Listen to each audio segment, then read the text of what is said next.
All right, everybody, welcome back to another episode of Guitar Radio Show. Happy New Year, everybody. This is our first episode of the year, and we thought we've been talking about this particular subject for quite a while, Mr. Rob Wingler and I, and we thought we would start the year off with this particular subject. How are you, Rob? Welcome back. Good, thank you. Welcome back. Welcome back. Happy New Year. Happy New Year. So we're going to do an episode on architects of the guitar community, architects of genre, architects of, people that change it. So our criteria is, where did it start, or at least jumpstart a massive change in both music, style, pop culture, commerce, and trend. So that's kind of our criteria as far as that's concerned. So we're not going back to, the very first lute player, in 500 AD, who played the lute for the first time in a church. We're gonna primarily keep it to electric guitars when electric guitars started and go back. Paul Reed Smith promised years ago, and I'm going to hold him to it eventually, that he would come on this show and do the history of the guitar from 500 AD on. That means we would spend 2 weeks with Paul Reed Smith on the air. And I certainly hope we get to do that at some point. He had promised, he said he would do it, so I'm going to hold him. He's a man of his word. Yes, he is. He won't make a left-handed Silver Sky, but he's a man of his word. As long as he makes a left-handed DGT, I'm okay. Coming up this month, we've got some cool episodes. We've got a really cool encore episode with Tony McAlpine. And we're going to start a new series that we're going to run throughout the course of the year. It's going to be artist picks. And it's going to be some of my favorite guitar players are going to join us on the show and go through their 10 top favorite albums and why. And the first person that we're going to do that with is somebody that is just, I can't believe I get to call him a friend. Mr. Andy Elladort is going to join us for that first one. So that's going to be a lot of fun. I'm really looking forward to that. He actually texted me last night. He goes, "Get ready. I picked my top 10. I said, okay, I'm strapped in. I'm ready to go. So here we go. The criteria: electric guitar, electric guitarists. Early on, we can talk about electric guitar. We can talk about the Rickenbacker frying pan, right? We can talk about all that. Well, let's talk about the players. For me, I have always said, if we had to narrow it down to three guitar players that single-handedly changed this criteria, like we said, it changed in both in music, style, pop culture, commerce, and trend, I would pick the three would be Les Paul, Jimi Hendrix, and Eddie Van Halen. Because of what they did and the amount of guitars that they personally sold. They're responsible for selling. That's how I feel about it with those three. But as we drill down into the rabbit hole and we dig down a little bit deeper, it's going to be interesting because I have an interesting list here. I'm sure you do as well. What do you think? I agree. Actually, my list was almost exactly the same as yours with Les Paul and Hendrix and Eddie. And then I would probably add Eric Clapton on there too. Really? Because of the Cream period, or all the way through? But definitely starting with the Cream period. He was making everybody want to play loud Marshalls, and he's responsible for the Bluesbreaker combo. That's true. I never really thought of it that way. So yeah, I would have to agree with that. Yeah, from the Cream period all the way into the Beano, John Mayall period. Right. Yeah. After that, Well, I think he sold a lot of Strats. certainly signature models. Yeah. Certainly signature models. Yeah, I think that's probably one of their best selling Strats, I would imagine. Um, yeah, I would agree with that. Yes, absolutely. But as far as an entire career, I mean, and granted, like you said the other day, we were talking off mic the other day, and Rob said something that was pretty salient. I never really thought about it before. What you said about Hendrix, that we didn't get to see, the period that we saw, the periods that we saw with Eric Clapton, with Jimi Hendrix, because Hendrix died so young. Right. So, And as I put it, he died at the right time. You didn't get Disco Hendrix. You didn't get Hendrix endorsing the new West Tone. we didn't get Hendrix doing "I Was Made for Loving You" type of a thing. Right. Yeah, yeah. Um, yeah, and I think there's a lot of people out there would probably say there's no way that he would have done that. But that's speculation. We don't know what he would have done. I mean, and I had mentioned to you, that he had this really crazy, kooky idea that he had out there with doing something with Miles Davis and Paul McCartney, Right. just prior to his death. So who knows? I think, honestly, I don't think he would have gone poppier. I really don't. I think he would have gone weirder. Right. That's for sure. You don't think we would have had any new wave Hendrix? No, I don't. No, no, I don't. I think he would have. I think honestly, in just gut feeling, I think he probably would have gone more the way of Adrian Belew. Really? Yeah. I could see that. I mean, I could see that, but at the same point, I could see him joining Devo. So, Heck, I could see Adrian Belew in Devo. So. Yeah, absolutely. It would work. It would work. I mean, Belew was in Talking Heads, so right. It's not that far a stretch, really. If you think about it. I love Adrian Belew. I think he's brilliant. All right, so go ahead. Well, which would you like me to start with? Like, we can go all the way back to Chuck. Yeah, let's go chronologically. Okay, because that's what I have. Chuck Berry, invented rock and roll, so he created that whole. Ooh. That's my opinion, is that he invented rock and roll, and he created the whole. I didn't say he created showmanship, because that goes back to T-Bone. But, oh yeah, he stole from T-Bone Walker in a huge way. But he definitely brought it to the masses. Yes, he did. Now, here's an interesting thing. Are you familiar with a guitar player by the name of Gory Carter? He's a Texas player. No. Okay, so he had a track, and what's the name of the track here? I have it here somewhere. Where is it? I have the name. I think it's called. Oh, it's not on this note. Rock a While. I'm glad I remembered. He had a track called Rock a While. It came out in 1948 or 49. Pre Chuck Berry. It sounds like Chuck Berry. I'll have to look it up when it sounds just like Chuck Berry. Now, I don't know if Gory Carter had the same showmanship and all that stuff as Chuck, or T-Bone Walker for that matter, but when I heard Gory Carter, I was gobsmacked, only because I love Chuck Berry.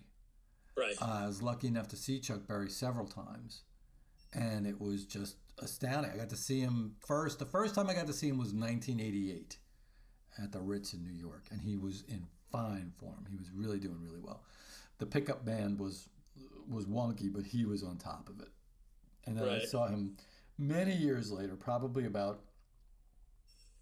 20-something years later, and he was not in good place. He was not in a good place. He couldn't remember the lyrics. He was flubbing. The guitar was out of tune. He was opening up for Little Richard. Huh. Yeah, that night. And but it's funny, you should say that Chuck Berry invented. Yeah, I guess from a guitar standpoint, you could say that, Right. Well, my logic to this was, the path that I took was, there's no Keith Richards without Chuck Berry. This is true. So that's where I was like, he is a genre changer. Right, right. And I feel like there'd be no Joe Perry without Keith Richards and Jimmy Page. And there'd be no Slash without Joe Perry. So you see, so we're drawing our lines, and I'm sure there's gonna be a lot of people pissed off about this, but hey, whatever. Opinions are like, you know what. Anyway, but yeah, and it's funny for me from a reckless abandon standpoint, and that rock and roll in those times, in that time period, was about reckless abandon. It was about balls to the wall intensity, and yes, Chuck had that, but I still feel like the king of rock and roll is Little Richard. Overall, songs, voice. I mean, Paul McCartney. Yeah, he says that he stole directly from Little Richard. Oh, you can hear it. Yeah. Oh yeah. Blues. Oh. Anytime Paul McCartney does this, woos, Oh yeah. Little Richard. It was all about Little Richard. I was trying to keep this guitar centric when I made my list. Well, no, you're totally right. You're totally right. Absolutely. So, but yeah, Chuck, and I have some notes here with Chuck. It was like. I think there was a lot of Cab Calloway, T-Bone Walker, Charlie Christian, and there are some that, I remember hearing Chuck say that Nat King Cole was his favorite vocalist. Really? Yeah. Which you would never think. No, I don't. You would never think. Yeah. I mean, do you remember? I mean, it's like with David Bowie. Do you remember? A singer from the 50s and 60s? He was like a Broadway guy. His name was Anthony Newley. No, he had a song called "What Kind of Fool Am I?" That was his big hit. What kind of fool am I? I think I've heard the song. Yeah. Well, he was David Bowie's biggest influence, and it's funny because if you go back and you listen to some of Anthony Newley, and then you listen to Bowie and you go, oh wow, he really did influence him. It's kind of crazy, but Bowie took it to another place. Just like Paul took it to another place, Chuck took it to another place, and that's the whole thing here, is that architectural model that we're looking at, right? But yeah, for sure. Chuck, I would definitely say with Chuck. Yeah, he's just. I mean, if I go a day without playing a Chuck Berry riff, there's a problem. Right. It's ingrained in me. Yeah, for sure. Absolutely. So go on.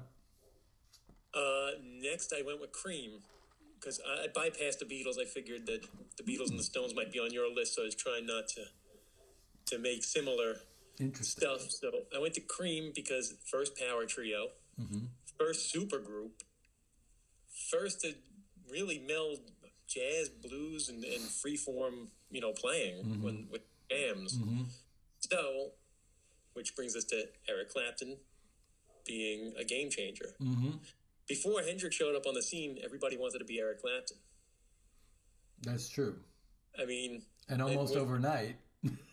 Yeah, I know. So, but well, he said when he saw Hendrix, he wanted to smash his guitar. Yeah. Which I like Neil Peart. Neil Peart had a good saying. He said, I always read that Clapton said when he saw Hendrix play for the first time, he wanted to go home and smash his guitar. And he goes, I would have wanted to go home and play and practice to get better instead of smashing my guitar. So I thought that was a good That's quote. Neil Peart for you. But before, Hendrix came on the scene, Clapton was the guy. I mean, John Mayall talks about it all the time that, because Clapton was in and out of that band because, he would leave. And Mayall's like, I wanted him so bad that no matter who I had, like Peter Green would fill in when Clapton was out. And then Clapton would tell him, 2 weeks later, I want to come back. And he's like, I had to fire Peter Green because I needed to have Eric Clapton in the band. Wow. Yeah, so, and plus, that's like the biggest influential band on me. So I had to put. Really? Are they? I didn't know that. Oh yeah, Jack Bruce is the whole reason that. Yeah. That and it's funny, for real musicians, real people who are really into the music, really love it all, and understand it, have grasped the concept. Jack Bruce is somebody who is really revered, but most people don't really pay attention to. It's all about Clapton or Ginger Baker, whereas Jack Bruce was not only was he holding it down, so the other two could do what they did. But he was doing this other thing. Yeah, That was everybody was soloing at the same time, basically, but making it sound cohesive. unbelievable. Right? Yeah. So, Yeah. I mean, but without them, so if you go without Clapton, well, without Clapton, you got no Eddie Van Halen. You have really nobody. Anybody of note without Eric Clapton from that time period, you don't got Warren Haynes. You don't have, like I said, Eddie Van Halen's his big influence. Mm-hmm. Yeah, no Sambora. Mm-hmm. No, it's everybody was influenced by that from the past. I don't know about kids today aren't influenced by it, but they should be. Yeah. And the first power trio, so no Government Mule, no Mountain. Mountain was, Felix Pappalardi was Cream's producer. Mm-hmm.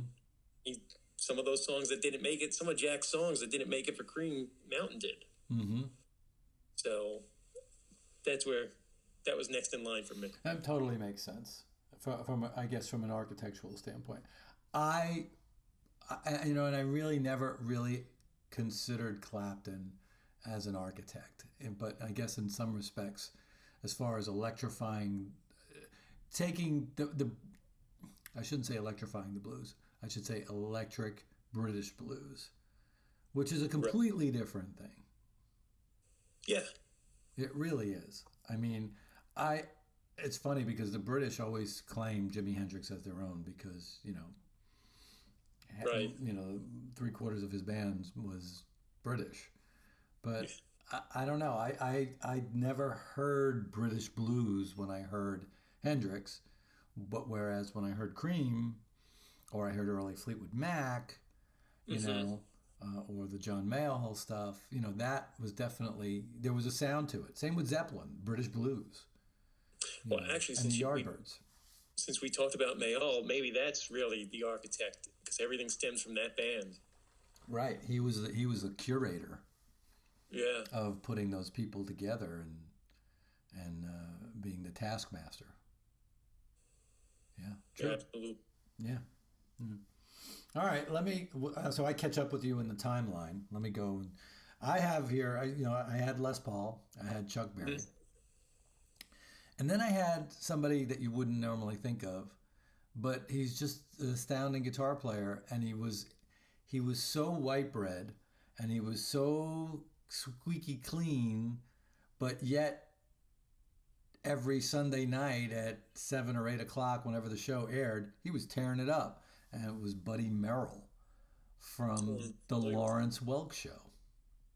Huh.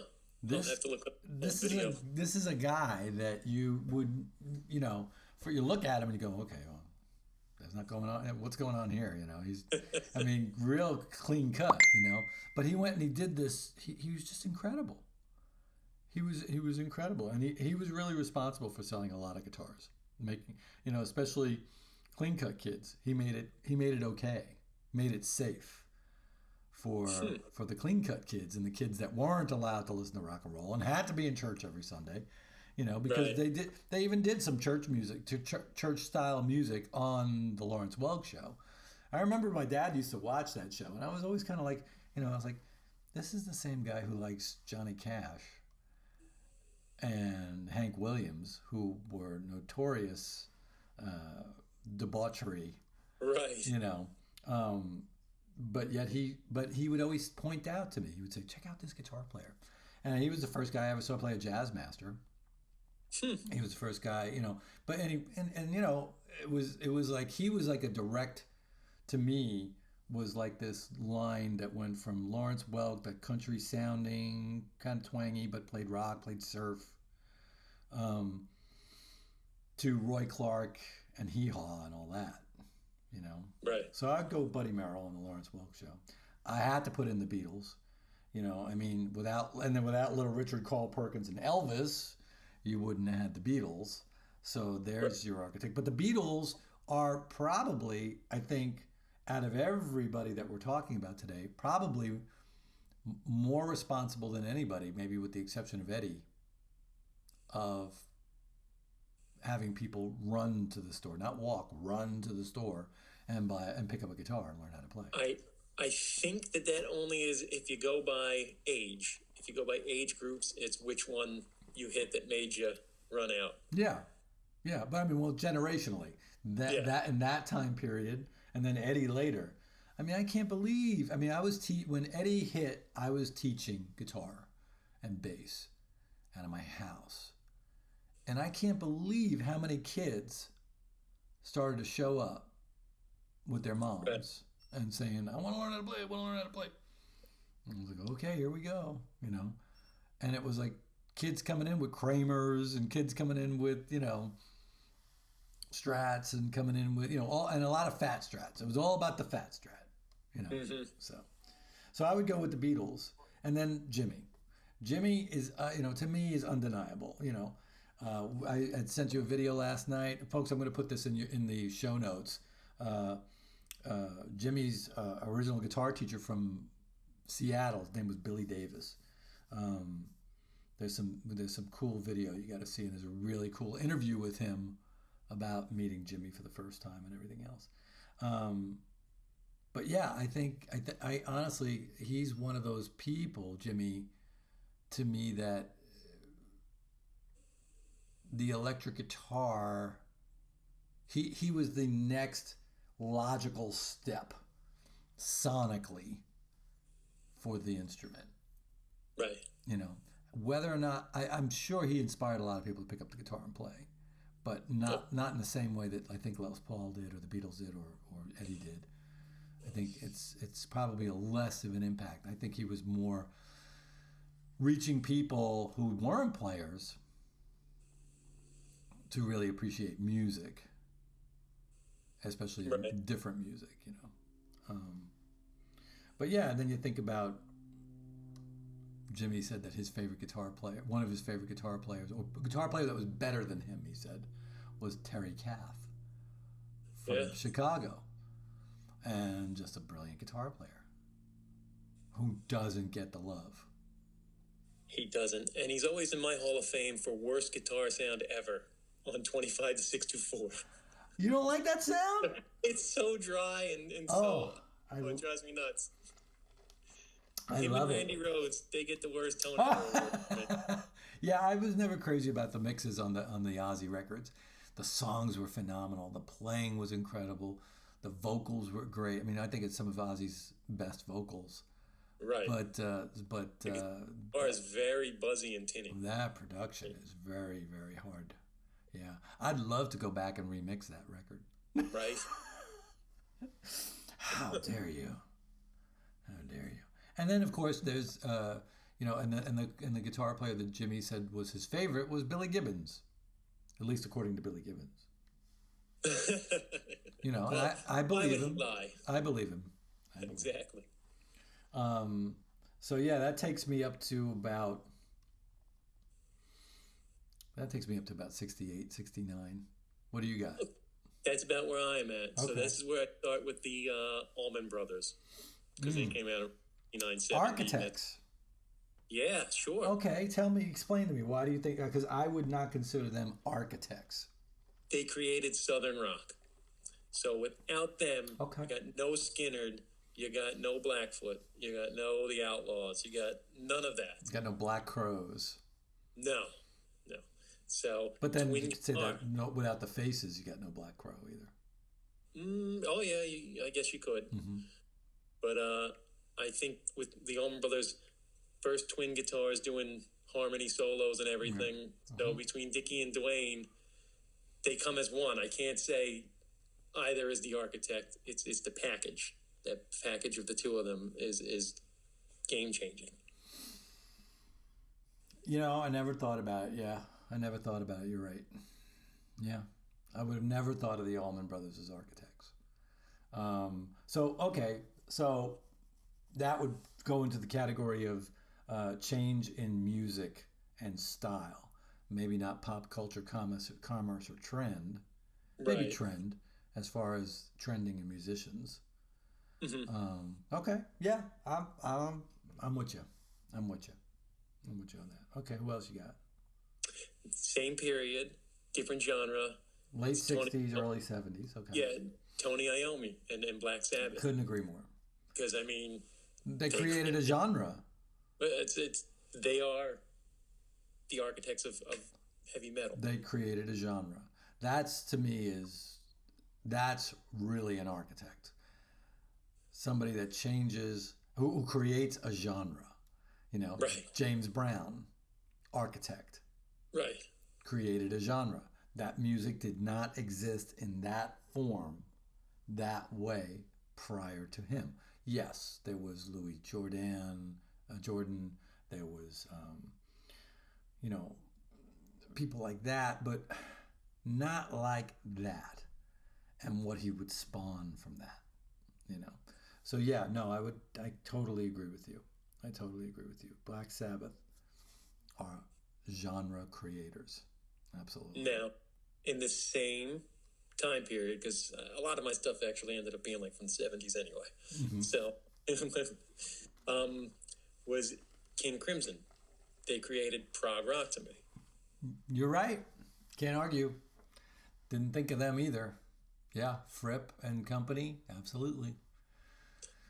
So Yeah. I was torn between going with them and Jethro Tull, but I went with King Crimson because I thought that was a little more proggy than Jethro Tull. It's so funny that people consider Jethro Tull a prog band. I never really considered them a prog band. Really? Nah, I always thought of them as a rock band. I mean, but I guess they are. I guess they are a prog band. Yeah, I guess they walk that line where they can go either way. But I mean, Thick as a Brick is a prog rock album to me. Yeah, you're right. You're right. All right. Let me give you some of mine. Okay. Going back again to 68, 69. Actually, probably even further back, 67. They started the MC5 out of Detroit. Oh yeah, punk rock. It's rooted. It really kind of starts there. And, if you ask Iggy Pop how the Stooges got started, they got started by, there's a great documentary on Iggy. I can't remember the name of it. On the Stooges. It's so great. And he talks about the MC5 being like the big brothers to them, and that they would listen. They weren't allowed to come into the rehearsals, but they would stand outside and they'd listen, and they were like, that's what we want to do. Right. And the Stooges were created out of that influence of the MC5. So without the MC5 and the Stooges, which almost happened simultaneously, you wouldn't have the Ramones, you wouldn't have the Dolls, you wouldn't have the Sex. And then without the Ramones and the Dolls and the Talking Heads and early Blondie, you wouldn't have the Sex Pistols, you wouldn't have the Clash, you wouldn't have had the Dead Boys, you wouldn't have had any of those other bands. So it goes back to me, as far as an architect, it really goes back to the MC5 and the Stooges, more so the MC5. And then the Ramones picked up the ball and created this other thing. There's a story that, and I've actually been in this club in London. It's in Camden. It's called Dingwalls, and it's the first place that the Ramones ever played. Malcolm McLaren brought I think it was Malcolm McLaren. I forgot who brought the Ramones over. No, Malcolm McLaren brought the Dolls over. Someone brought the Ramones over. They played at Dingwalls in Camden, and in that audience were future members, and some of them didn't even know each other yet. Were future members of the Sex Pistols, the Clash, right? And they were all big Ramones fans, and they were just totally there. From that moment, they were like, "We got to start a band right now." So that was the starter's gun in England for the punk movement. And then the Dolls came over. They were managed by Malcolm McLaren, poorly, I might add. But then, if you look at the Dolls, it'd be really cool to do a family tree, sort of a thing of or a timeline. With the Dolls, I see, Kiss. I see Aerosmith. Right. And the Dolls were also kind of maturing in the same way that the Stones were, feeding off of the energy in New York at that time.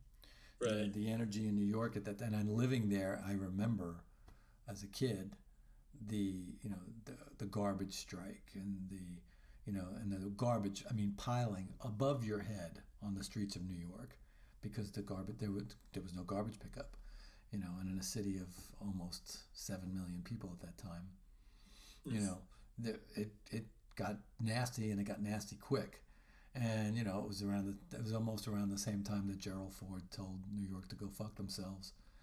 That he wasn't gonna, because New York was broke, and it was just, the crime was crazy. So that, feeding off of that energy of of the city, you got that sound that the Dolls had, that rough and tumble, Chuck Berry infused, Right. because Johnny Thunders was a huge Chuck Berry fan. Same with Keith, right? There's Chuck again, infusing with the energy of what's going on in New York, and the desperate nature of it all. You had that sound. So, like, it's funny. I was listening to Hot Stuff off of Black and Blue, the Ramones, not the Ramones, the Rolling Stones record, my favorite Stones record. And there's a line in there: "All you people in New York City, I know you're struggling, but you're tough," and same with Shattered. The lyrics in Shattered: "Go ahead, bite the big apple. Don't mind the maggots." Right. So yes, I think there's that. There's all that fallout from the MC5, and then later on Kiss, and then I would say Kiss is an architect from a standpoint of the big rock show. I had them on my list too. Okay, the big rock show. I mean, Ace Frehley. I mean, when you ask people, it's usually around that time period. They say Eddie made me want to get a guitar, or Ace Frehley. Like, yeah. you get people a little before, it's Ace Frehley, and Ace Frehley sold a lot of Les Pauls. I know, because he made me want my first one. Yeah. Tobacco Sunbursts. Yeah. And sold a lot of T-shirts, and they sold a lot of coffins, and what else they could put faces on. They were all about. They were so. It was, and a lot of that was Bill Coyne, obviously. Right. But he taught them. They were all about the big show. I mean, Garth Brooks has a show like he has because of Kiss. Oh yeah, he's a huge Kiss fan. Huge Kiss fan. Smashes a guitar. He has fire. He has fog. He has a crazy light show. Right. And he's playing country music. So yeah, I mean, without them, you wouldn't have the big rock show. And yeah, I mean, well, Dimebag, right? Dime said, he cited Frehley and Eddie. Yeah. Right? Same thing with Snake Sabo. Eddie and Frehley? Yeah, Frehley and Eddie. Interesting. That's interesting. So I would go with that. And then if we're getting into the 70s, I'd go with the Runaways. Okay. They were the first band to do that for their gender. Mm-hmm. And kick open the doors. You had Dolly Parton, you had Patsy Cline, you had Brenda Lee, you had the Supremes, you had all that, but not, you didn't have women who were spitting on stage and playing, playing a melody maker, beating the shit out of a melody maker. I mean, without them, would you say there'd be like no Go-Go's and no the Donnas and? Absolutely. There'd be no L7. The Runaways were complete architects for. They literally didn't press up against the glass ceiling. They smashed it, right? And there was nothing left of it. They are, yeah. And those records, the first two records, are just fucking amazing. They're brilliant. They're great records. They're so heavy. They're so good. They're so catchy. They weren't a great live band. They were a little sloppy live. Right. But yeah, I think they're super important. Yeah. Well, yeah. I see it. I mean, I like I said, no Go-Go's, no Donnas, no Lita Ford. I mean, Lita Ford's amazing. Yeah. I mean, and Joan is, honestly, she is the epitome of. I think she's the epitome of rock and roll. She really is. No, and cultural icon. And super cool person. Yeah. Such a great person. Yeah. I got to sit with her. We watched the We were rehearsing in the same studio together in 1986 when the Mets won the World Series.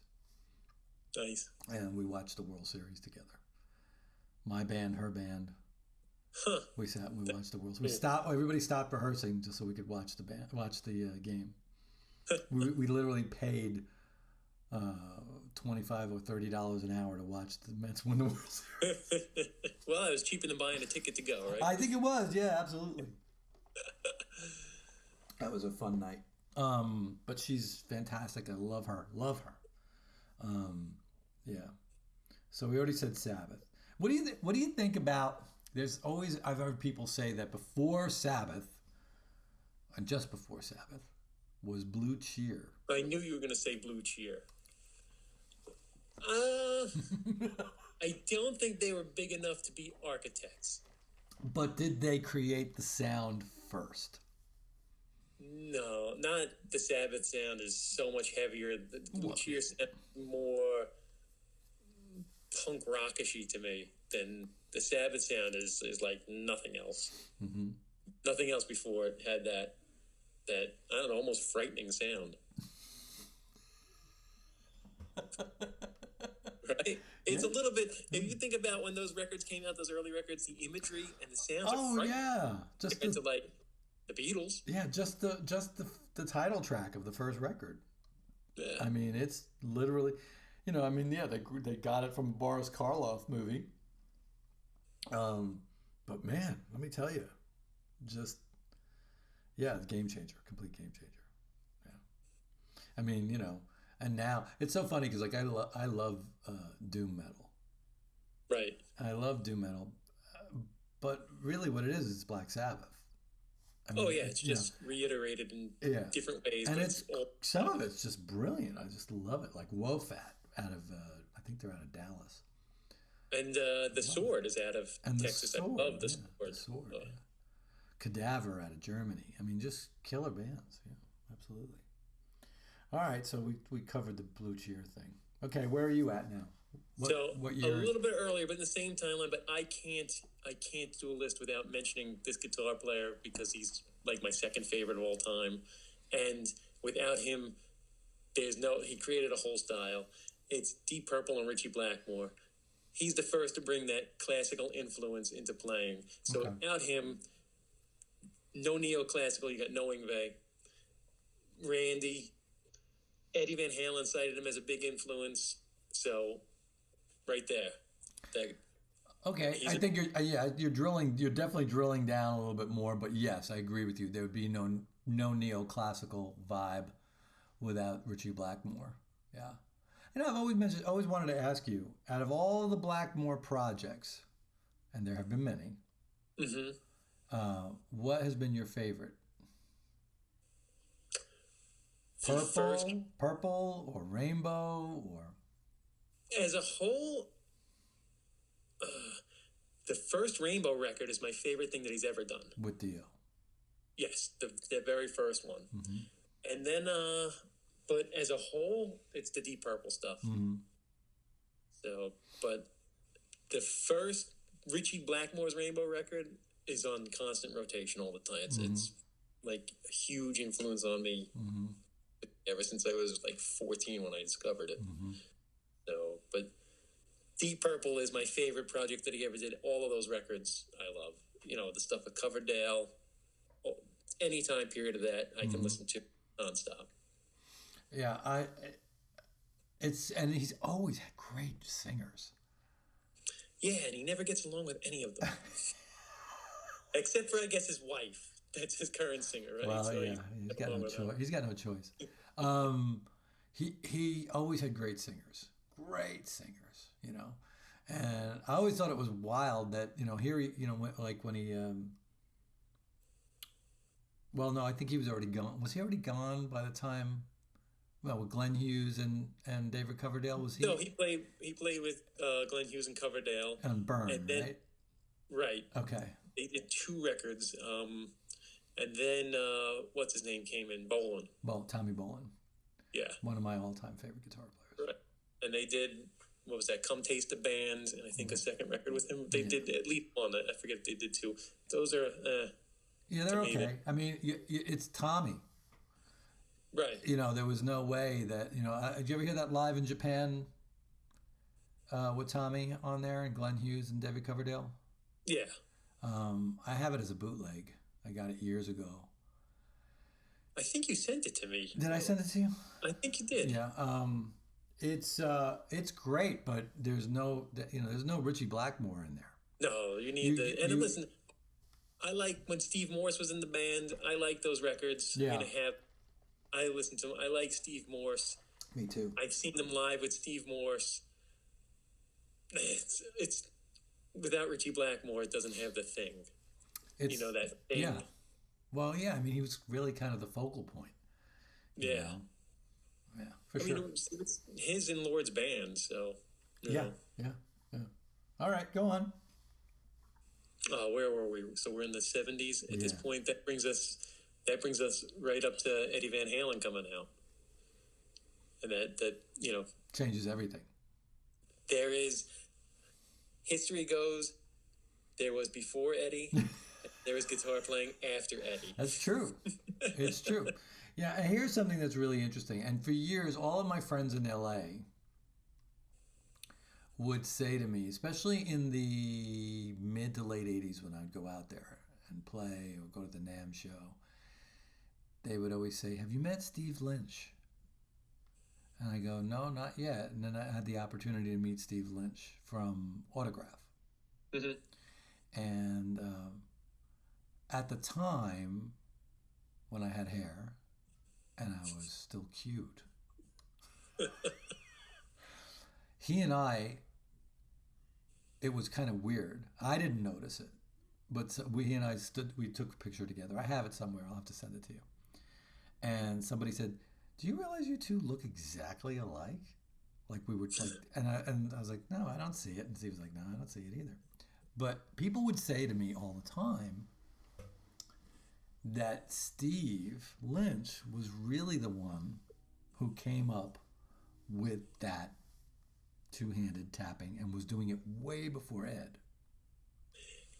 Yeah. Have you ever heard that? I've heard that story. I've heard him say that before on some interview I read where he had said that he was basically doing that. But Eddie brought it to the masses. And Eddie said that he saw Jimmy Page do it. When Jimmy Page has said he doesn't remember ever doing anything like that. I saw Jimmy doing this, but not this.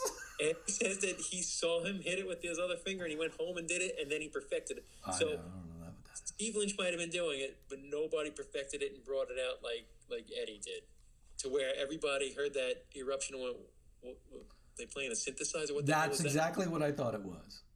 That's exactly what I thought it was. Absolutely. Yeah, for sure. I thought it was some sort of keyboard. Yeah, it sounds like Edgar Winter, Yeah, for sure. I was talking to Brad Talinsky about that. He and I were both like, what was that? But yeah, no, for sure. And the thing about Ed too was you ever notice like after it was like sort of like what David Lee Roth said, after Van Halen hit, everybody started to dress alike, look alike, sound alike. He goes, it was incestuous, and what happens with incest, you end up with retarded kids, right? Yeah. Okay. I know it's an un-PC term, but I'm using We're going to get canceled. Well, you know what? David said it, I didn't say it. I'm just repeating it. But it's true. It really is true in the sense that there were so many players that were employing that technique, but the music behind it, it just didn't make the same musical sense that literally you listen to an Eddie Van Halen solo a couple of times and you can sing it, you can hum it. Oh yeah, because it's the song within the song. Well, and that's why as our list progressed, I didn't come up with anything really for the 80s because everything after that just Eddie, that's what everybody was doing, was sounding like Eddie. Yeah. I like the quote where Eddie says, somebody said to him, "Man, you're a great guitar player." He said, "You should see me play keyboards." Before they did 1984, so it was early on. He said, "You should see me play keyboard." And that's when you see how he plays. He plays it like a piano player, like Michelangelo Badio plays it like a piano player. Right. He's a piano, so he has all that dexterity in both hands. Right. A piano player, and Right. that's that Eddie is doing. But I mean, he just did it on 11, and Yeah. that's it. After that, everybody had single pickup Kramers and this and that, and everything sounded like bad copies of that. Mm-hmm. And there was no innovation until the opening chords of Teen Spirit. To me, I didn't hear anything in the 80s where, short of maybe Prince, different genre, Prince, total, pop culture, Mm-hmm. icon, that funk R&B Mm-hmm. mix. There's nothing else like him. But other than that, do you have anything in the 80s where you're like... No, I mean, really, like with Ed, it literally was the definition of our criteria today. You know, it changed trends, it changed commerce, it changed music, and started to seep into all these other different areas of music. You know, you had, he showed up on a Michael Jackson record. I know. It's amazing. Didn't get paid for it. And didn't get paid for it. Imagine if he would have got points on that. Yeah, can you imagine? But he kindly just did it. He just I did it. Well, he said he was. I think he was there for 90 minutes, right? Yeah, and so that noise right before the solo comes in on Beat It. There's a boom, boom, boom, boom. Yeah. They were recording, and the janitor came and knocked on the door. And they just sent the whole thing over, and Berry Gordy, or not Berry Gordy, was it Quincy Jones, did that record. Yeah. He heard it on there. It was perfectly timed. He left it on. So when you hear right before that solo, you hear doom, doom, doom, doom, and then it goes, wow, wow, wow. That's the janitor knocking to see if he can come in and clean while they were recording that part. I did not know that. Yeah, it's crazy. That's but it's insane. 3 times, and they just left it in. That's insane. Yeah. That's insane. Yeah, you're right. There isn't a lot that happens after that throughout the course of the decade, with the exception of Prince.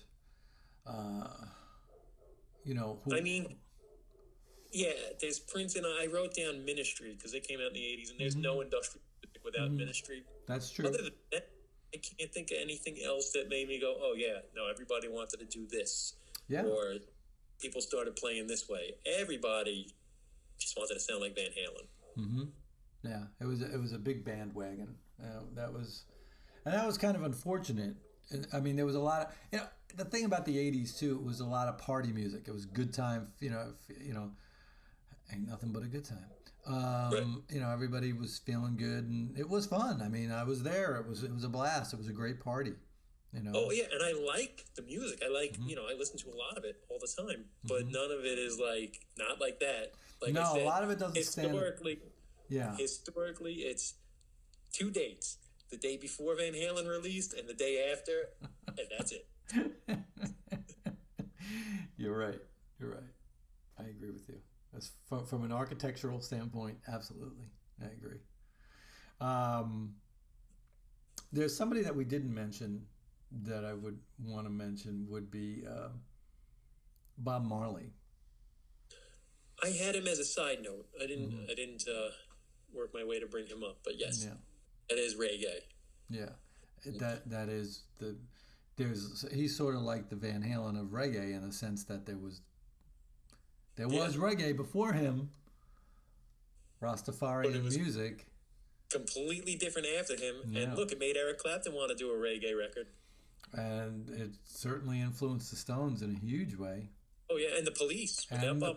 Yeah. Well, see, then that's an interesting thing too. There's an interesting band that we should talk about.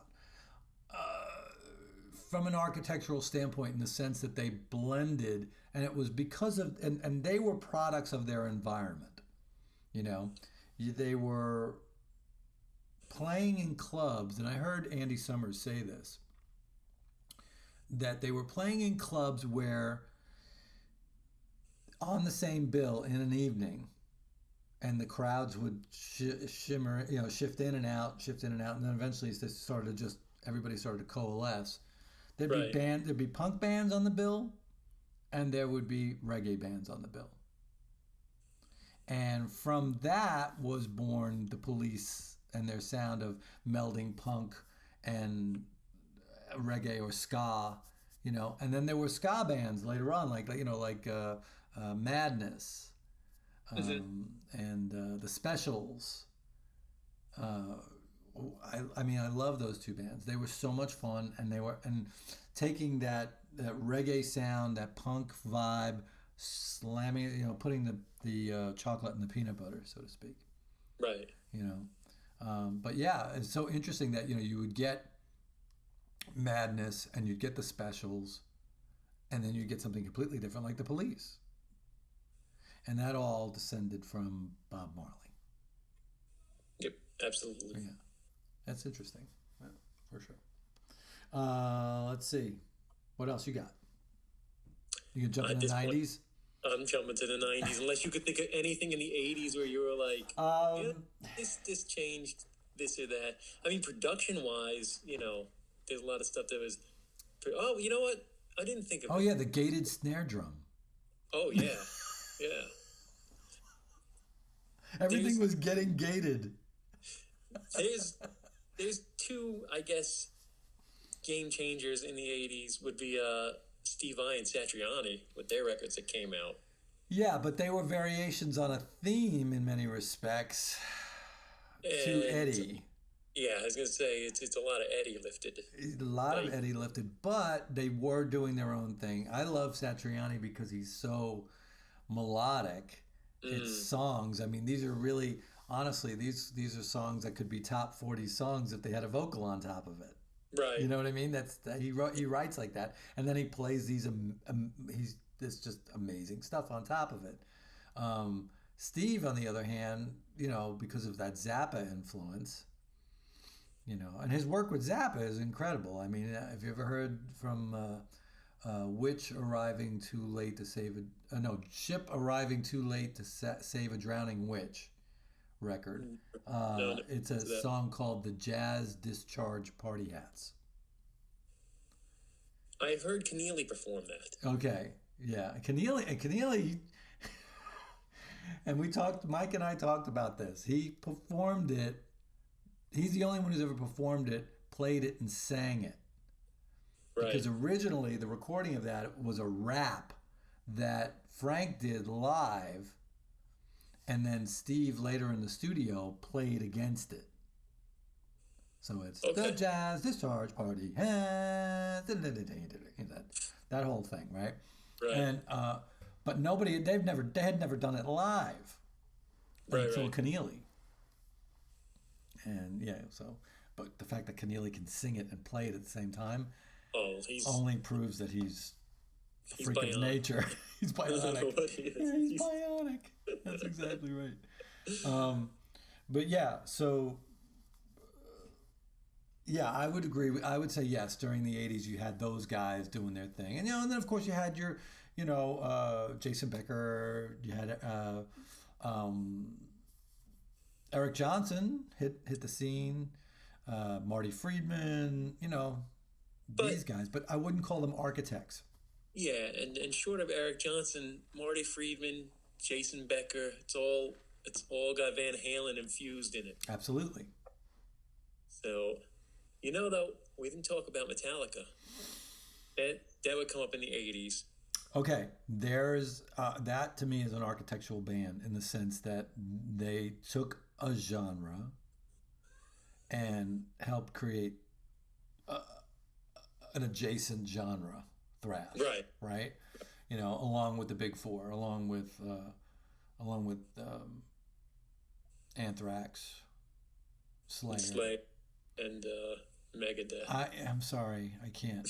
I'm sorry, I can't. To me, and even though they were a little bit later, only by 6 months to a year, I would put Testament in there over Megadeth. Personally. I think that's a valid point. Personally. I think Testament's a way better band than Megadeth. Oh my God, what did he say? Well, out of the Big Four, Megadeth is number 4. There's a reason. There's a reason they're number 4. Yeah. But I would agree with you entirely that Metallica, once again, that's another starting gun. Yeah, I think that, Yeah. they took metal and thrash and Right. made it own and Right. made it so that everybody else afterwards wanted to sound like that. Right. And then speaking of that, of somebody that wanted people that wanted to sound like somebody and took it to another place, where do you sit on the whole idea of the when 90s metal started to do its thing, change the way it changed, um, the new metal and new metal scene? Because I have an architect for that scene. Okay. When it was happening Yeah. and I was younger, I hated it. I was like, this is garbage. I'm listening to hot garbage and it's all over the place and it was not for me. Not Okay. for me. But I'm listening to it, what are we like 25 years removed from it now? And I'm like, you know what? Not as bad as I thought it Right. was. Right. I agree with you. At the time, I'm like, this is no, Van Halen. This is no, Well, it had no melodic nature to it. nothing. No. But now I listen to it, I'm like, Fred Durst ain't so bad. Yeah. Wes Borland's a great guitar player. I saw them live when they were like nobodies, just by happenstance, and I'm like, this is terrible. I saw them in System of a Down, and I was like, this is pretty terrible. And now I'm like, oh, not so bad. Well, I consider King's X to be the architect of what would later become new metal.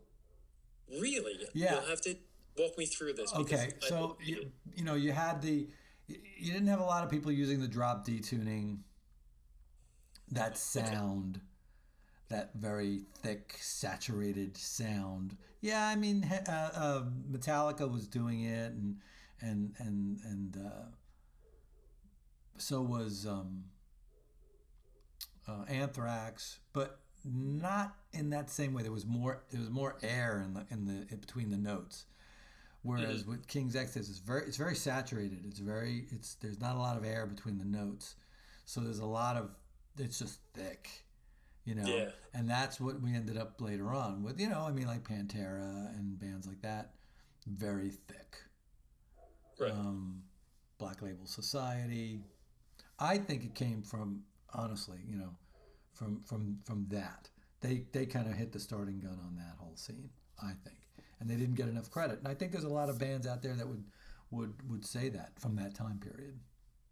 But how do we get from not Black Flag, I'm sorry. I was thinking of their song, King's X. I was thinking of their song, Black Flag. How do we get from King's X to Limp Bizkit? And Korn? Because I consider that is like new metal. Well, I think that is a derivative of Anthrax teaming up with Public Enemy and doing Feel the Noise, Man, when it was going on, see, when Feel the Noise came out, I was like, this is cool. When Korn came out, I'm like, what the hell is this? That, to me, honestly, I think if Anthrax wouldn't have done that, I don't think that would have been Korn in the way that we got Korn. Right. I think that was really a moment. I think that was another starter's gun. I mean, like I said, I can appreciate it now. When it was going on and I was younger, I was like, I don't get this. Like, I just didn't get it at all. I'm like, I got some of it. At least, Not all of it. But, I mean, since we're moving chronologically and we're getting to that 90s stuff, we got to talk about the grunge era. Which actually, I guess, so most people would say it's Nirvana and Kurt Cobain, and I get that, but grunge really started with Mudhoney, like 1988-ish. That's real grunge to me. See, I never considered, like, Pearl Jam and Alice in Chains and Soundgarden grunge bands, even though they were from that area. They weren't the grunge bands to me. They were rock bands. They got lumped in. I thought, when I first saw Alice in Chains, I thought they were a metal band. Yeah, exactly. They were hard rock. Yeah. They were not. Grunge to me has always really been like Mudhoney, Nirvana's grunge. Screaming Trees falls into that. Screaming Trees definitely falls into that. Add his grunge. What was that band out of the Mojave Desert? Bias. Yeah. So I mean, they're metal / grunge. I always felt that they were more in the stoner rock Okay. category with Yeah. Okay. with like Monster Magnet Yeah. and What would later become Doom? yes, yes, they're the architects of doom. Yeah. Maybe they are. Yeah. Caius is the. What a great band. Oh yeah, You know, that's one John, thing you can say about Dave Grohl. He's got great taste in music. yeah, He's, absolutely. I love that guy. Yeah, great. He turned me onto that band when I saw him in an interview on MTV, and they Right. were asking him who he was listening to, and that's all he would ever talk about was guys. And I went and I listened. And I was like, "Holy shit, this is incredible!" Yeah, Yeah, yeah. I agree with you though. Yeah, I think that to put Alice in Chains and Soundgarden in the grunge, or Pearl Jam for that matter, in the grunge thing, I think they just got lumped in. just because they were from that area Right. of Yeah, the geography because threw them in there. they were hard rock bands to me always. It was them.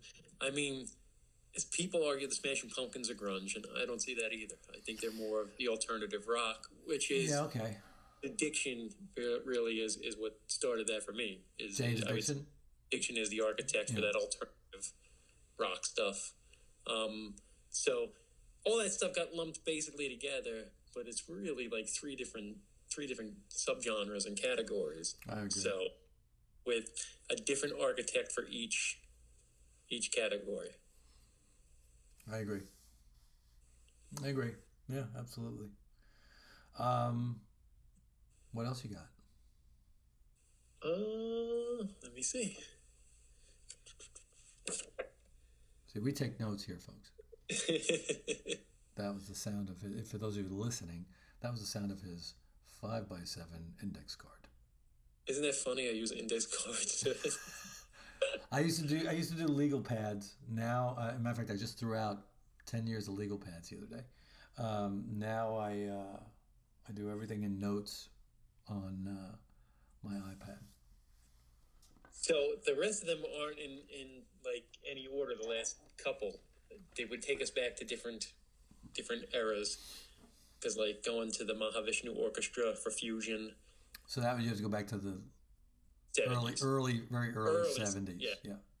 So, but I would put them down as architects for that whole fusion movement. Yeah. So, Miles Davis is technically the architect. Yeah, I think you'd have to say Miles Davis. Yeah.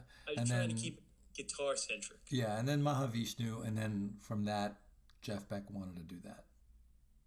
Yeah, but you got Return to Forever with Di Meola doing that. Right. But that, before, because that came out before Beck's. Oh yeah, no, for sure. But what I'm saying is when Beck heard John McLaughlin and the Mahavishnu Orchestra, that's when he said, "Oh, I want to do this." And that, I mean, honestly, you listen to Blow by Blow, and it's a brilliant record. I love the record, but it's not Mahavishnu Orchestra. No, but I mean, he got the keyboard player from it to play on. He got the elements. So, it's there. Right. But where it came from was Mahavishnu. Well, he made it also more accessible. Oh, yeah. I mean, if you go back, go look at the record sales between the two records. Oh, yeah. No, and he had probably one of the greatest producers that ever walked the planet to produce the record, too. So he had George Martin. So. Right. Yeah, exactly. Isn't it amazing?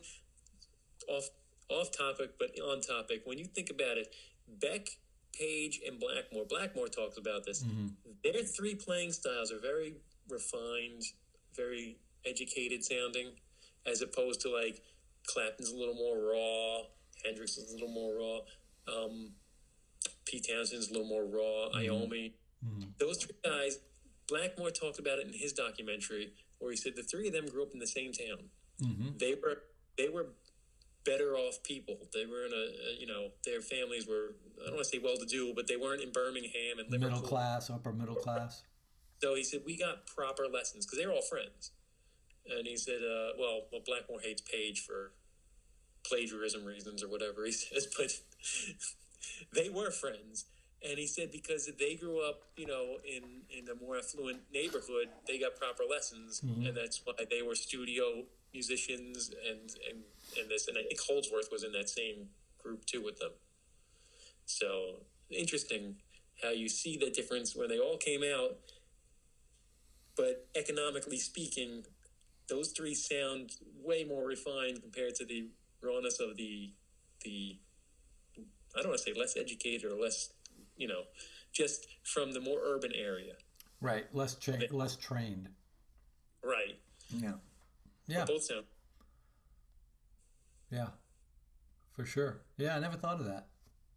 Yeah. No, it was an interesting statement when he made that in his documentary that the three of them are from the same town, basically. Yeah. Yeah. Huh. That's interesting. So what else you got? If you went back to psychedelic rock, okay, I wrote the 13th floor elevators. Absolutely, there's no question. So that was the right here in Austin, Texas. Right, that's who started all that. Yeah, right here in Austin. They were making acid tabs at the in the science department at UT. Right. University of Texas, right here in Austin, and they were dropping acid, and they were doing, Rory Erickson, and then they came the Moving Sidewalks with Billy Gibbons. Yeah. Right after that, and then from there, I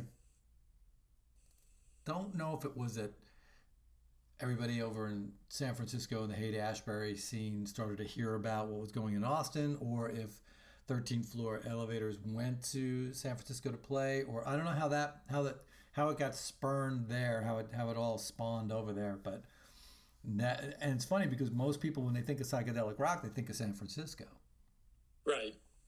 And that's not the case at all. But yeah, you're entirely right. Absolutely, for sure. All right. Well, go ahead. You got anything else? No, you covered it. Oh, good, because that's the end of my list. Okay, you nailed it. Yeah, you nailed it. No, I totally agree with you on the '90s stuff for sure.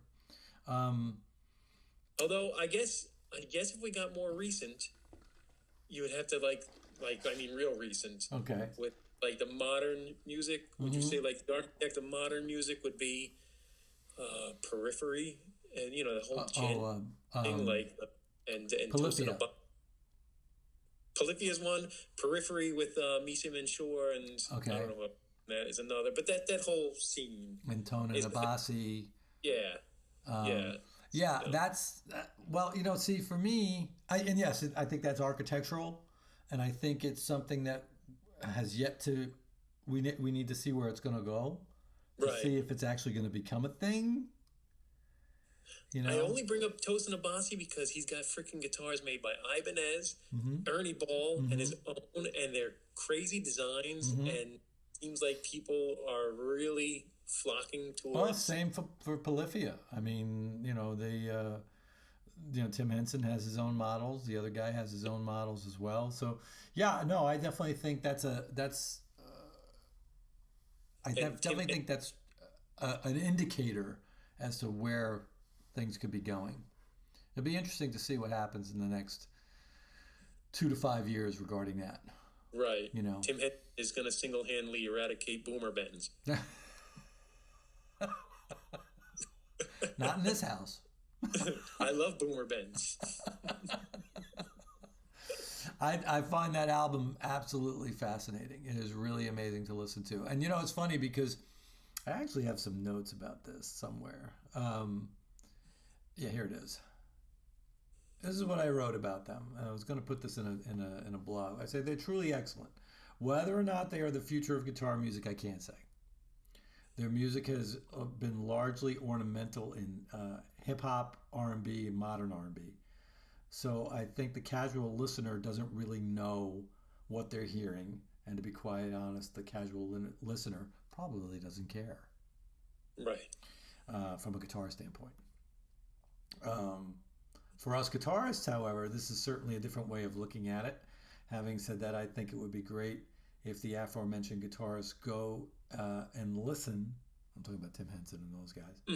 Go and listen to forerunners of what I think of forerunners of their genre, like Charlie Hunter, Okay. Wayne Krantz, um, Adrian Belew, Mm-hmm. Robert Fripp. These Mm-hmm. are to me are forerunners of what they're doing. When Oh, I hear absolutely. when I hear their music, I hear Fripp, I hear Belew, I hear Charlie Hunter, I hear Yep. Wayne Krantz, I hear elements of it. So whether or not they even know that these guys exist, Right. it comes from how somehow it comes from there. Oh, you know what? You got to try to get Tim Henson on the show so you can ask him, because I'd like to Yeah, hear who his influence is, and if his influence was influenced by Robert Fripp. You know what I mean? yeah. Because let's say he doesn't go that far back in his He probably influence, but doesn't. whoever he got it from, I wonder if that's where they got it from.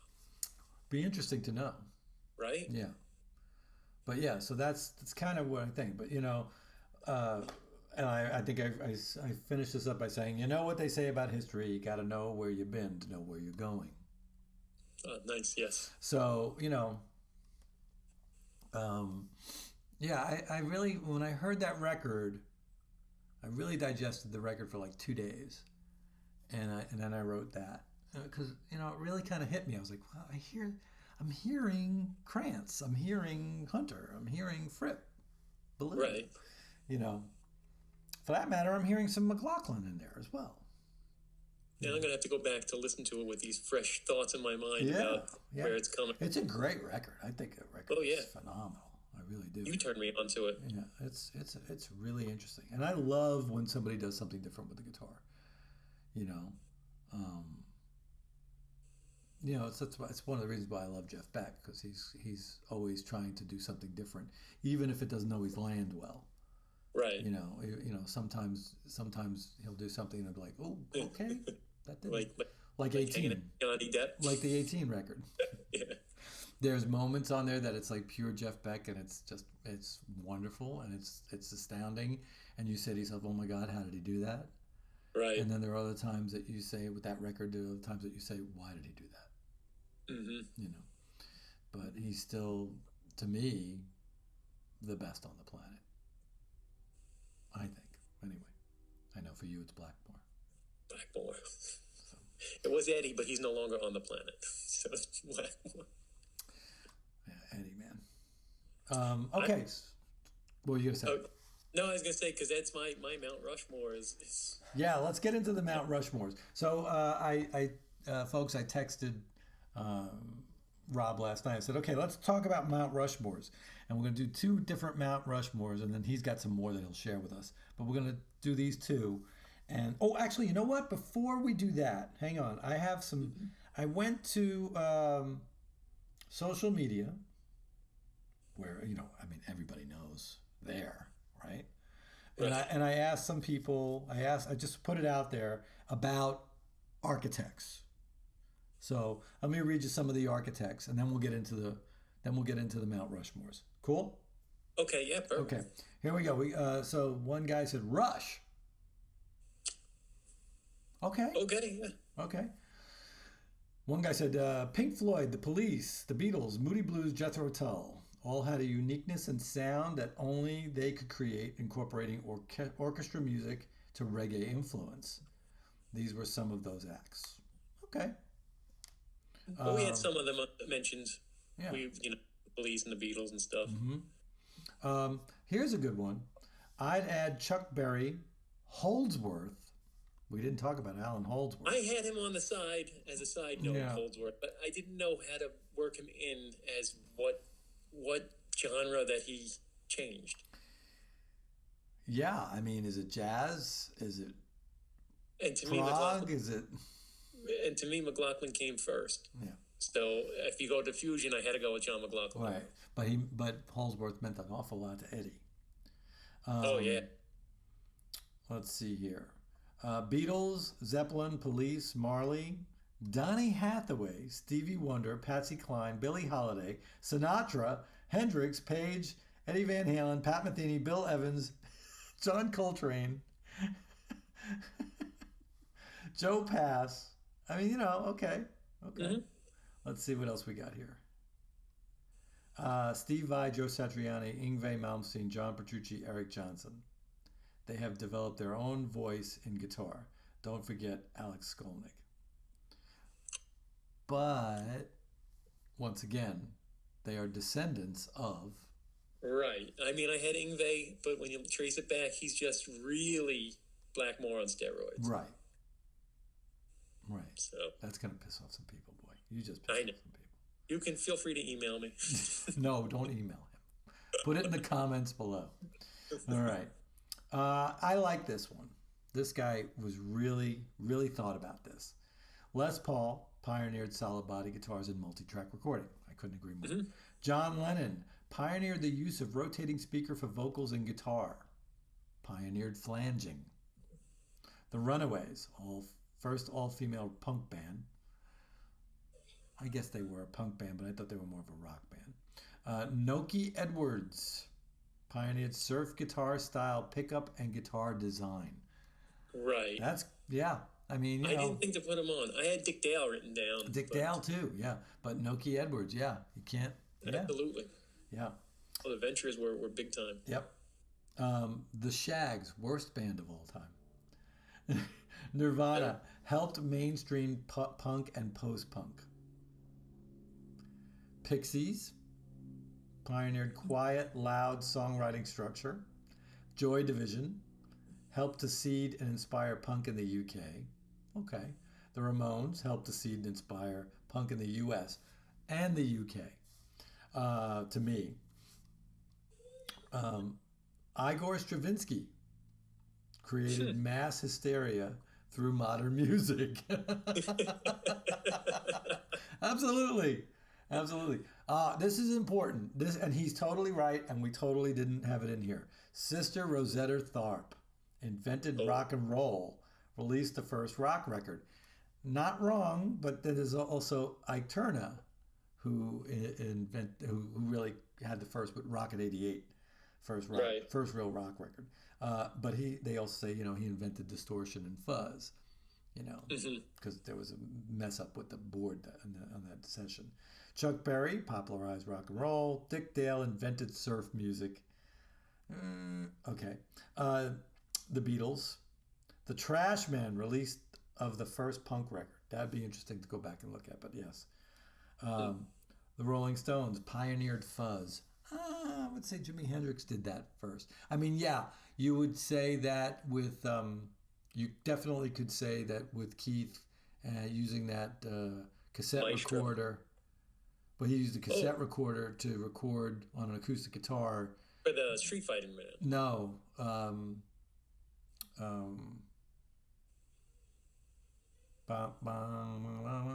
can't think of the song. Having a brain fog. Oh, yeah, no, your Satisfaction. Satisfaction, right. No, that's a Maestro Fuzz FZ1. No, but he recorded it in the middle of the night on a cassette recorder. I thought that was Street Fighting Man. Oh, okay. We're going to have to go back and look that up. I'm pretty sure it was Satisfaction. We'll have to go back. Yes. Okay.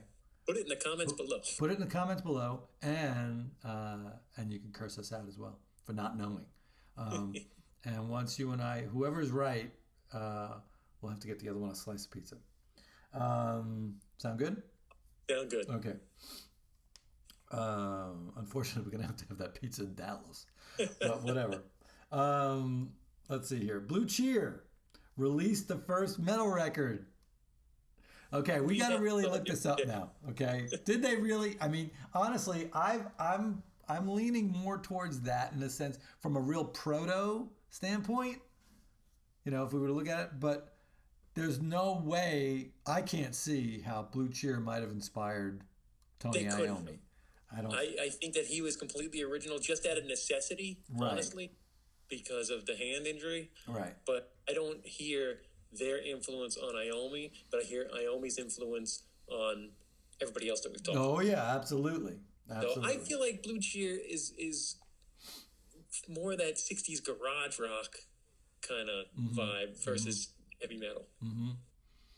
And go on with this guy's list here. His name, I don't know if I should, I'm just going to say his name is Mike. I'm not going to mention his last name. The Who pioneered guitar destruction. I had them on a side note as the concept record. Yes, I would See, totally agree with that. Yeah, yeah, absolutely. Um, Jimi Hendrix pioneered advanced guitar techniques and feedback manipulation. Yoko Ono pioneered new wave. okay, I'm gonna go with that as yes. There you go. I would agree. Death, the metal band from Washington, D.C., invented hardcore punk, first all black punk band. I don't know if you've ever seen the documentary on them. No. It's phenomenal. They were a great band. Great band. The Wipers released the first grunge record. Now I'm interested. See, I'm not familiar with them, so I'm I have not to go look. familiar with them. No, I would love to sit down with this guy. A Glenn Branca Orchestra pioneered alternate tunings and prepared guitar techniques. Never heard of that either, No, but I'm going to be looking that up. So yeah, there's all of this stuff. I mean, I thought he was the best out of everybody. One guy wrote here, Elvis made it sexy, Jimmy made it abstract, SRV raised the bar for decades. Let's see here. Somebody wrote here, Muddy Waters, Howlin' Wolf, Dire Straits, Pink Floyd, and of course the Beatles. Okay, Pink Floyd, they were that derivative of psychedelic rock, right? Right. And they started out as a psych band. So, actually, no, they didn't. That's wrong. That's incorrect. They started out as a pop band, you know, with like stuff like C. Emily Play and stuff like that. Right. And then later, as Sid became more and more fucked up. Yeah, then they became a psych band. Then they became a proggy band. Yeah. You know, with the whole concept down, but the Who beat them to the concept idea. Yes, I would agree. I think Jethro Tull might have beat them too. I can't wait to see the comments. I'm scared to see the comments. Nah, I'm always okay with that. I could take a good beating. Let's see here. Oh, this is a good one. ABBA, Bee Gees, Beatles, Elvis, Mariah, Led Zeppelin, Rolling Stones, Tina, Madonna, Duran Duran, Genesis, and David Bowie. Wow, that's eclectic.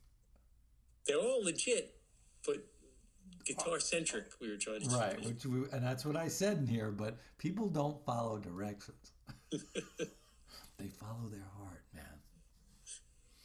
Okay, let's see here. But that list isn't wrong. No, it's not wrong. There are no wrong lists. Right. That's the beauty of it all. But if we give you a criteria, can you try and stay in the box? Everybody always says spilling out of the box. The box always overflows. Let's see here. What else we got here? Les Paul, David Bowie, the Beatles, Yardbirds, Led Zeppelin, Bob Dylan. Bob Dylan is really someone we should talk about. He did play guitar. Mm. And he took folk and electrified it. Mm. He did. You know? So there's... See, for me, with Bob Dylan is, and I like Bob Dylan, but I like his music done by other people. Because of his voice? I guess. I don't know. It's just something, yes. I like his songs. I love them when they're covers. Yeah. I think he's one of the greatest American songwriters. Oh, absolutely. Yeah. Let's see what else we got here. Some guy wrote, all the boomer stuff above.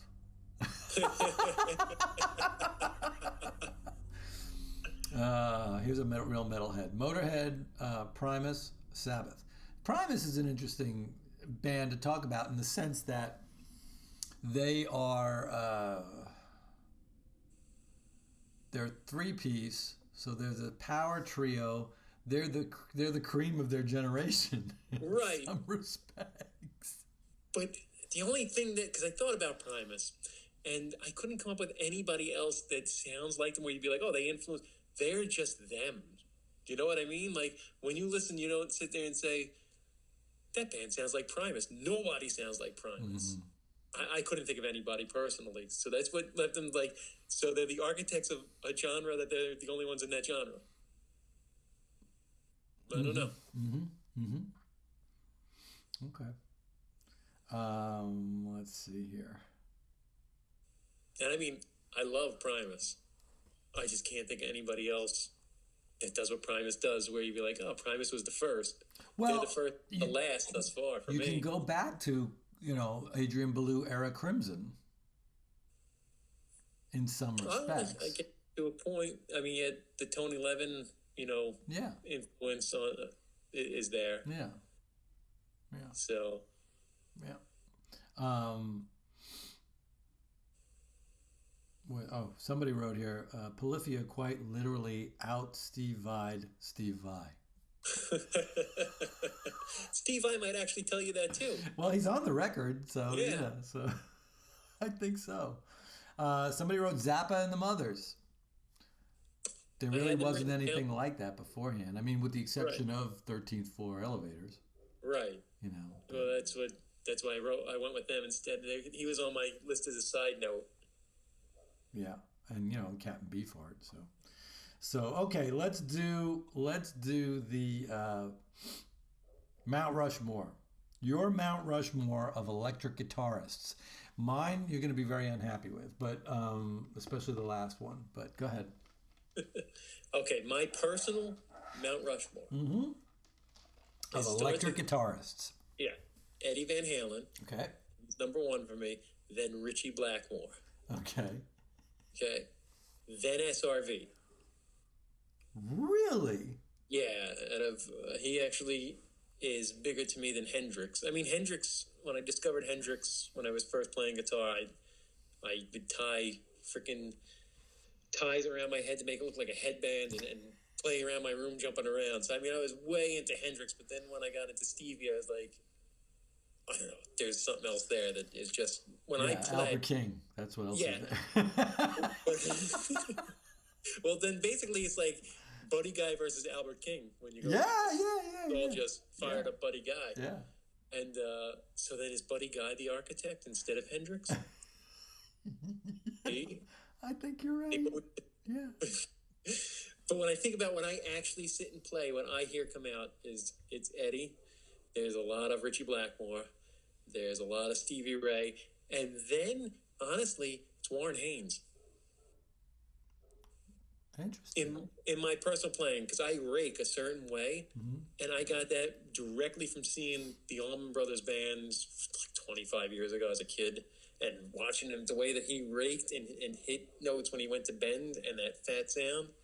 It's what I always strive to get, and I notice it when I play that I inherently have lifted that from him. Okay. So that's your Mount Rushmore. That's my Mount Rushmore personally of influence. Okay. For me, and shouldn't be in any particular order, but it kind of is. Les Paul. Okay. Jimi Hendrix. Eddie Van Halen. And a man who never played guitar, never played a note. Leo Fender. So I have him on another list. Okay. He never played a note. I mean, all these other guys couldn't have really done what they did without Leo Fender. So he's got to go on the Mount Rushmore of guitars. Right. So I did, that was my personal on my playing Mount Rushmores. Then I got other Mount Rushmores. As you hear the card again. So Snapping I had for just guitar players, a Mount Rushmore should be Eddie Van Halen, yeah, Hendrix, Clapton, Les Paul. Mm. For all the obvious reasons that we stated throughout the whole show. Right. But now let's get into the rest of these. All right. You want to do the guitar? You want to do the electric guitars? Yeah, I got the guitar builders. Let's just do guitars, the models. That one I can do that. Hold on. Okay. You go first. All right. For me, it's the Strat, the Les Paul, the Tele, and the PRS Custom 24. See, that's pretty good. I have everything similar, except I was going with the ES335 instead of the PRS. Oh, yeah, that's... But unless you have the really fine ear, like you, who has the fine ear. Can most people tell the difference between a Les Paul and an ES335? I mean, for that matter, can they really tell the difference between an ES335 and a PRS? So. Right, exactly. So I just thought that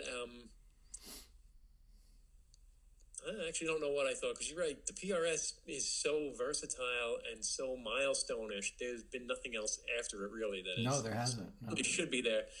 And I like Tellys more than Strats, so maybe I remove the Strat and I put the PRS there, and I keep the 335, because I think the 335 is important. Mm-hmm. All right, let's hear the rest of your lists. Okay. You mad so man? I got for guitar builders. Oh, here we go. Rushmore. You need Leo Fender there. Absolutely. You need Ted McCarty, because there's no Les Paul Flying V Explore, any of that without Ted McCarty. Absolutely. Paul Reed Smith, because he innovated, these original Custom 24 was so innovative. Absolutely. And Les Paul, because he's the one that prodded everybody to, hey, let's just build this thing out of solid wood. Mm-hmm. Right? Then my next Mount Rushmore was for amp builders. Okay. I went with Leo Fender, because everybody loves a Fender and copies a Fender. I went with Jim Marshall, because he's the father of loud, which he was influenced by Leo Fender, because the original stuff was Leo Fender's stuff. Then Randall Smith, because Boogie was the first boutique, amp builder. Mm-hmm. Then Hartley Peavy, because everybody has or has had a Peavy. Absolutely. I almost bought one again the other day. Really? I almost bought a Bandit the other day. Oh my God, they're so good though. They are so great. A great amp. What about Vox? I felt that Marshall was bigger than Vox, and I thought the other two were more important, because, like I said, everybody has a PV, and he got really great equipment. I mean, I know sometimes it's ugly, and people rag on PVs here and there, but they don't break. They're so gig worthy, and they sound good. Mm-hmm. You know what I mean? So the two that I have I love. Yeah. So no, I left Vox off because that's a little more. I love Vox, but it's a little more. I don't know how I would put it. It's its own thing. It's not as big to me as Defender and the Marshall, and like I said, and Mesa Boogies. Those are on everything. Mm-hmm. If any one of these things I listed is on most recordings. Mm-hmm. So then I had innovative guitar builders. So like guys who did weird stuff. It's like, so it was Ned Steinberger, because he changed trim systems, the whole headless thing, right? Grover Jackson, because Jackson style stuff was everywhere. Even though I had him listed with Wayne Charvel, but on Mount Rushmore you can only have 4, and I didn't want to make him some kind of two-headed mutant, so I dropped Wayne Charvel. I have Bernie Rico, because that was like BC Riches with the neck through and the crazy electronics, right? And then I've told you about this guy before. Most people might not know him, but Roger Rossmael. He was the guy from Rickenbacker who designed everything that we know about Rickenbacker. Mm-hmm. So it was the first neck through bass, all the 330 and this and that. And he actually went on to work for Fender and designed the Coronados. I did not know that. Yeah. So I would have to put him up there for weird, innovative stuff, not your typical guy stuff. Mm-hmm. So what about no Seth Lover? Honorable mention people. Okay, honorable. Okay, let's hear. Seth Lover for the PAF. Right. Seymour Duncan for basically boutique pickups. Right. Ernie Ball for taking banjo strings and packaging banjo strings for rock and roll. I didn't write a 4th one, so you could throw in a 4th one. Bob Kaler. Oh, yeah, okay. Yeah. Definitely consider him. Well, what about Floyd Rose then? Well, yeah, I expected to hear that in there. Floyd Rose definitely needs to go in there. I mean, he really should be in the Mount Rushmore in some respects, because you can't go anywhere now and not get a guitar with a freaking Floyd Rose on it. Right. Still, you almost have to order it special. You know, Right. it's like no onions, no Floyd Rose. Hold the mayo, hold the Floyd. Oh man. How many When I bought guitars do you own with a Floyd Rose? Oh man. I see. I gotta own like at least 10 or 15 of them with Floyd Roses. Floyd Rose. Ask me how many I have. How many do you have of Floyd None, Rose? not a single one. And I hate them. I I don't. I don't hate them. Like they do their thing really good. I just don't use trem a lot. Yeah, It's just you know how hard it is to find like a Jackson without a Floyd Rose. it's Like impossible. I had to wait to find my Rhodes. Like everyone had a Floyd Rose. I had to wait for one that came with a neck through. I was so lucky to find a dinky with just a regular Fulcrum trem on it. Right. It's so much better too. Yeah. I hate dealing with locking mechanisms. Like I recently acquired a Satriani Ibanez, and the guy that I got it from has it set up to E flat, so it's all set up to E flat. And I'm like, I wanted to put it in standard. I'm like, I don't feel like undoing everything, so it's just gonna stay locked until it needs strings. I'm just lazy. Yeah. I look at it, I'm like, I it's a hear lot of you, work, man.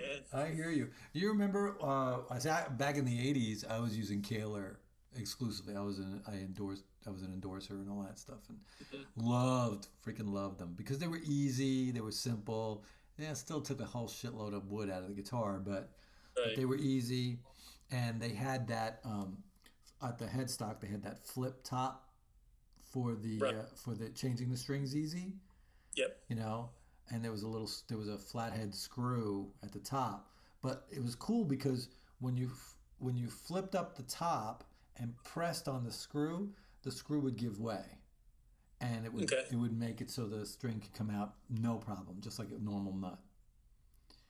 And then you just give it a little turn and then flip the lid again. And all the guitars I had any guitar that I had with a Kahler had that flip top.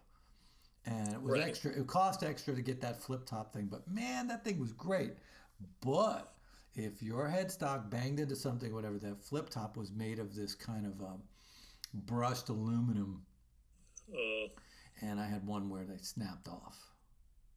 uh, It broke in the middle, so it was a real bitch to.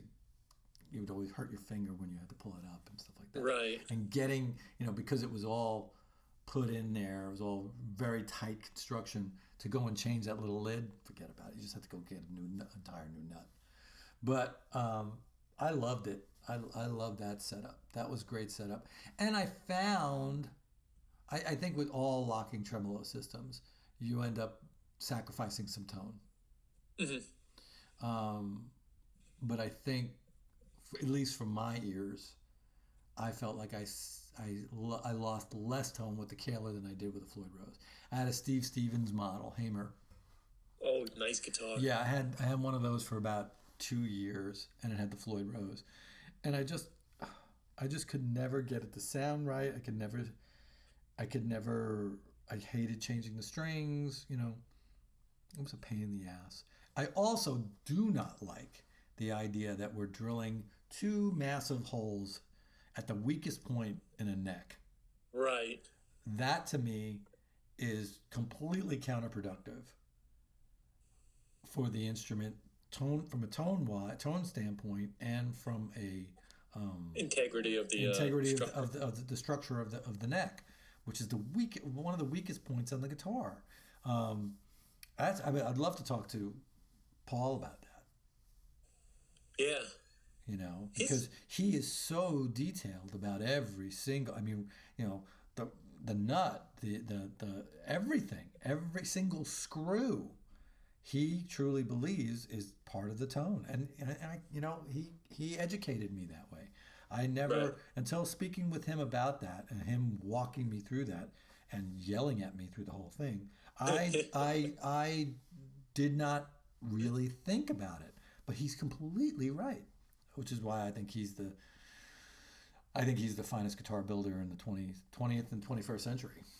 Oh yeah. I just wish that he would. How do I put this nicely? He was very innovative. I loved the old, like, I love the rotary knob custom 24s and the original McCartys and all that. Mm-hmm. And now he's just giving you, and I own PRSs, so don't send hate mail. I love PRSs, but So do I. I feel like newer stuff is he's giving me a Strat. They're hinting a Telly is coming. He's giving you what we already got, just with him giving his like stamp of like this is better because I like, you know. Well, I'm starting to understand his modus operandi. Mm-hmm. Do I necessarily agree with it entirely? No, but once again, it's in the world of commerce, and in business, you adapt or die. I know, and that's the thing with guitar players. We don't want anything past 1959, Which is maybe really pathetic. 62, but it's like, and you know who's not like that? Bass players. Now I'm a bass player. I play out. That's a bass player and this and that. And I like wacky stuff on my basses, and I like, wacky woods, and let's try this and that. But like, if you're like, pick guitar, I'm like, Les Paul, straight up, just like it was in the 50s. Don't change anything or I won't buy it. Yeah. So it's interesting, like that thought process. But bass player be like, check this out. This is made out of some crazy wood. It's got a billion strings on it and crazy active electronics, and people are like, wow, that's so innovative and cool. But guitar players are like fickle. We're like, is that a 1963? No, 62. Don't make it past 62. September of 62, to be honest. So it's like really crazy. Yeah, I hear you. Yeah, I'm always looking forward to something new. Like that's why I thought, like, I got excited with Vega Trem. I thought that was really a cool idea. That is awesome. I love Really that smart. Ellie Trem setup thing that they got going on. And what's happening in the world of pedals, I think, is exciting too. That's a whole different. We're having a new renaissance with pedals, but not with guitars. No, guitars are very stale. Yeah. It's very like, but again, so that's where I feel with PRS is like, the Silver Sky is cool. I liked it when he did the DC3, which is the predecessor, And actually, if you go way back, I liked it when he did the EGs, which were, the early 90s. The EG. He built a Strat in the early 90s that was called the EG. Cool guitar. Silver Sky, right. So much like a Strat. I mean, I've played them. I like them. I'm not saying I'll never own one, but I'm like, what's innovative about this? Yeah. Well, I think, I do hear a difference with those pickups. Oh, they sound great. Yeah. It's completely different. You can get your Strat thing happening, but it's also got something else. It's got a different tonal quality. And they're very consistent sounding. They're completely balanced. That's the difference. That's what he did. They're balanced across the spectrum. So, So we'll see. I'm like I said, I'm looking forward. I'm hoping for a left-handed DGT SE, and that'll be my next purchase. Plus that SG Junior. That's what you need to get. That was hot. we always send pictures of each guitars to each other, and it's like, oh, what do you think about this? So that's probably next in line. So here we go. I got. Are you done with all of your I'm Mount done. Rushmores? Okay. So I went to social media again because that's where everything means everything to everybody. He said sarcastically. I asked the question, what's your guitarist Mount Rushmore, and what's your electric guitarist Mount Rushmore, and electric guitar Mount Rushmore. Here's what I got. One guy wrote Rory Gallagher and My Telly. That's all you need. One guy wrote 4 Dave Mustaines. Flying V's or 4 Dave Mustaines? 4 Dave Mustaines on Mount Rushmore. That's very funny. How quickly would that band break up? Dave Mustaine? They'd all be in court with each other. All right. A good friend of ours, Thomas Dennett. You know Thomas? Yes. Right. He wrote EVH and a Stratocaster. That was it. Ty Tabor, Phil Keggy, Mark Knopfler, Sean Lane. We didn't talk about Sean Lane. Yeah. And SRV. Here somebody wrote Les Paul, Jimi Hendrix, Jimmy Page, Joe Bonamassa, and for guitars he wrote Gibson Les Paul, PRS Custom, Fender Strat, Fender Tele. Joe Bonamassa, Mount Rushmore. Okay. I think that goes again with the age thing. If he's a younger guy, maybe that's what he knows. You know. Yeah. Okay. Let's see here. Chet Atkins, Jimi Hendrix, Eddie Van Halen, and B.B. King. That's interesting. And guitars was Tele, Strat, Les Paul, and a Martin D28. Now, see, I had that on. I had a little side note of acoustic guitars. Yeah, I specifically said here to this gentleman, Don, I specifically said electric guitars. But yes, you can't ignore the Martin D28. Let's see here. Let's see here. Doyle Bramhall 2, Tony Emanuel, acoustic guitar. Derek Trucks, Monty Montgomery, and then LP, Les Paul, Telecaster, Taylor Acoustic, and a Dobro. Come on, guys. Can we follow directions? Please follow directions. Okay. Jimi Hendrix, Dwayne Allman, Jimmy Page, Roy Buchanan. Strat, Tele, Les Paul, D28 again. Somebody just wrote Fender Mustang, Fender Jazz Master, Hallmark 60 Custom, and a Fender Jagstang. Hallmark 60 Custom. It's like a surf style guitar, right? It's a 60s. Yeah. Like that swept wing looking. Yeah, kind of thing. Yeah.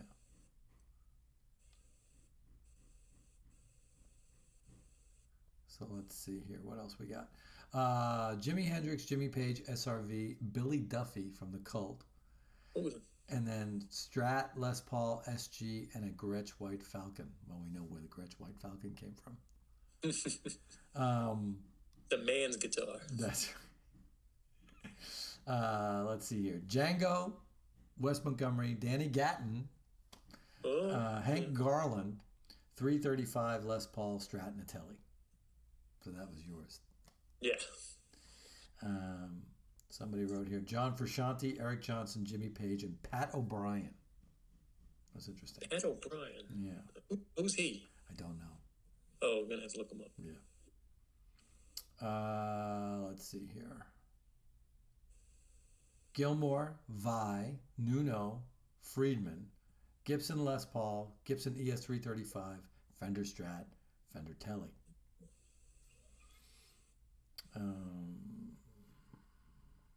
Let's see here. Taylor Swift. She sold a lot of guitars. And Donner Guitars. I've been seeing reviews on Donner Guitars. I got to go play one. I want to play one because people are saying how great they are for the money. Really? That's what I've been hearing. I mean, I played their pedals. Yeah. I have one of their pedals. I actually have that multiple delay thing and the reverse delay on there. Right. I love that. That's a cool sound. You should get that pedal. It's a fun pedal. I'll have to look it up. For $29. Yeah. Let's see here.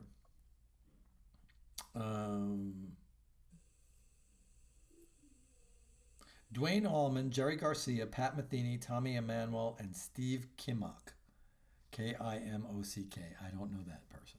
I know him. I think he's a solo guy. I'm definitely going to go check him out. He's really good. Hendrix, Page, Clapton, and Slash. You know, I had Slash on a side note, but he didn't really architect anything other than being a pop icon and selling a lot of Les Pauls. Right. When he plays, I hear Joe Perry, I hear Johnny Thunders, I hear Joe Perry, Jimmy Page. I hear Johnny Thunders. Yeah, absolutely. No, he's not an architect. No. Great guitar player. An amazing ambassador for the guitar. Absolutely. But not an architect. No. Changed commerce.